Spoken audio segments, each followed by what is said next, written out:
আসসালামু আলাইকুম। আজকে আপনাদের মাঝে চলে আসলাম একটি মিনি ব্লগ নিয়ে। তো সবাই কেমন আছেন? আশা করি সবাই অনেক ভালো আছেন। তো ব্লগের শুরুতে আপনাদের কাছে আমার একটা প্রশ্ন, বাংলাদেশের জাতীয় খাবারটা কি? আমার তো মনে হয় ডিম, কারণ আমার ঘরে উঠতে বসতে সকালে রাত্রে যখনই আমার বাচ্চাদেরকে আমি জিজ্ঞেস করি তারা কি খাবে, তারা বলে ডিম। তারা সকালেও ডিম ভাজি খেতে চায়, রাত্রেও ডিম ভাজি খেতে চায়, তারা ভাতের সাথেও ডিম খায়, রুটির সাথেও ডিম খায়।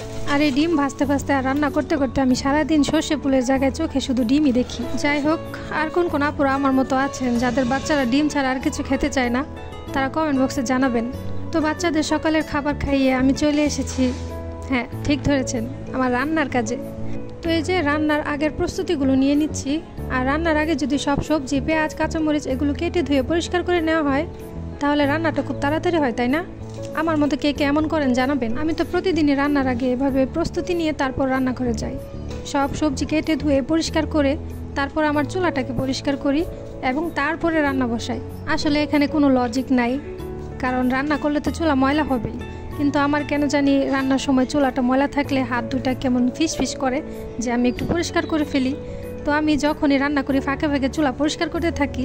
তো যারা যারা আমার কাটাকুটির ভিডিও দেখতে চেয়েছিলেন তাদের উদ্দেশ্যে কিন্তু ভিডিওটা বানানো, আর যারা বলেছিলেন যে আমি মেশিন দিয়ে কাটি, স্পেশালি তাদের জন্য ভিডিওটা বানানো। দেখেন আমি কিন্তু এই বটির সাহায্যে আমার হাতে সবজিগুলো কাটি। তো রান্নার প্রস্তুতি ডান, চলে আসলাম রান্নাঘরে। তো কিছু আপুরা জানতে চেয়েছেন যে আমি ভিডিওগুলো কিভাবে বানাই আর ক্যামেরা কোথায় রাখি। তো দেখতে পাচ্ছেন আমি এরকম বিভিন্ন কৌটোর ওপর মোবাইল স্ট্যান্ড রেখে তারপর ভিডিওটা বানাই।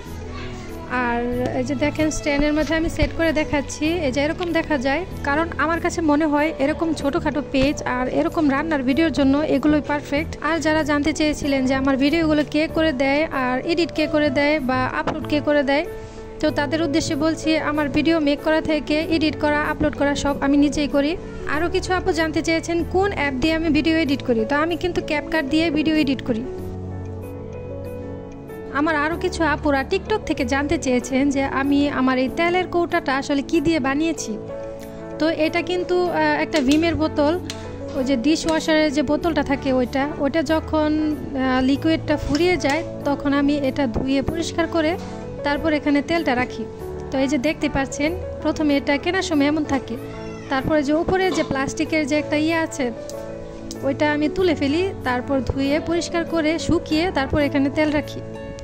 তো টিকটক থেকে আরও কিছু প্রশ্ন পেয়েছি, তার মধ্যে একটা হলো যে আমার চুলাটার দাম কত। তো আমার চুলাটা কিন্তু আমি 5 বছর আগে কিনেছিলাম, এটা 4200 টাকা নিয়েছিল। এখন এটার বর্তমান প্রাইস কত আমি জানি না। তো আপনারা যদি এটা কিনতে চান তাহলে বাজারে গিয়ে দোকানে জিজ্ঞেস করতে পারেন। তো প্রশ্ন উত্তরের পালা শেষ, আপাতত এই প্রশ্নগুলোই আমার মনে ছিল, তাই আপনাদেরকে উত্তরটা দিয়ে দিলাম। তো আপনাদের মনে যদি আরও কোনো প্রশ্ন থেকে থাকে তাহলে অবশ্যই কমেন্ট বক্সে জানাবেন। পরবর্তীতে আরও একটি নতুন ভিডিও নিয়ে চলে আসবো আপনাদের প্রশ্নের উত্তর দেওয়ার জন্য।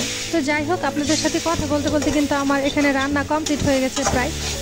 তো এই ভিডিওটা কিন্তু আমার বেশ কিছুদিন আগের করা, যেহেতু আমি একা হাতেই সব সামলাই, ভিডিও এডিট করা থেকে ভিডিও করা সব কিছু আমি একাই করি, তাই দেখা যায় প্রতিদিনের ভিডিও প্রতিদিন আপলোড করা সম্ভব হয়ে ওঠে না। আমার বেশিরভাগ ভিডিওই দেখা যায় 1 দিন বা 2 দিন আগের করা থাকে। তো আজকের ব্লগটা এই পর্যন্তই। ভিডিওটা যদি ভালো লেগে থাকে তাহলে অবশ্যই লাইক, কমেন্ট, শেয়ার করবেন। আর আপনি যদি ফেসবুক থেকে দেখে থাকেন তাহলে আমার পেজটা ফলো দিয়ে দিবেন। আর আপনি যদি ইউটিউব থেকে দেখে থাকেন তাহলে আমার চ্যানেলটা সাবস্ক্রাইব করে দিবেন। তো আজকের মতো আল্লাহ হাফেজ। পরবর্তীতে চলে আসবো আরও একটি নতুন ভিডিও নিয়ে, সেই পর্যন্ত সবাই সুস্থ থাকবেন।